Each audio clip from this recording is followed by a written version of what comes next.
Hello viewers, আসসালামু আলাইকুম। আজকে আপনাদের জন্য নিয়ে এসেছি সেলাই মেশিনে নিচের সুতা গুটি গুটি হলে বা লুজ হলে কিভাবে ঠিক করতে হয়।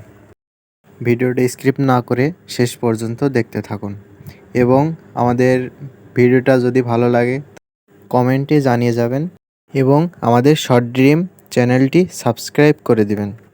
এই যে আপনারা দেখতেই পাচ্ছেন যে কাপড়ের নিচে কেমন জড়িয়ে গেছে এবং গুটি গুটি হয়েছে, লুজ হয়েছে সেলাই। তো আমরা এইটার সমাধান দিব এখন। আপনারা ভিডিওটি স্কিপ না করে শেষ পর্যন্ত দেখুন। প্রথমে আমরা এই টেনশনটায় হাত দিব। এটা দেখব যে লুজ আছে কিনা। যদি লুজ থাকে তাহলে আমরা এটা টাইট করব কিছুক্ষণ। টাইট করে আমরা হাত দিয়ে টেনে দেখব যে টাইট হয়েছে কিনা। যখন টাইট হবে, একেবারে যদি বেশি টাইট হয় তাও কিন্তু হবে না।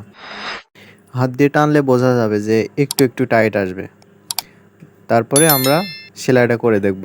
যদি তারপরও নিচে গুটি গুটি আসে তাহলে আমরা আরেকটু টাইট করে নেব, নিয়ে তারপরে সেলাই করব। এই যে এখন সেলাইটা দেখেন, টাইট করে নেওয়ার পরে সেলাইটা সুন্দরভাবে হয়েছে।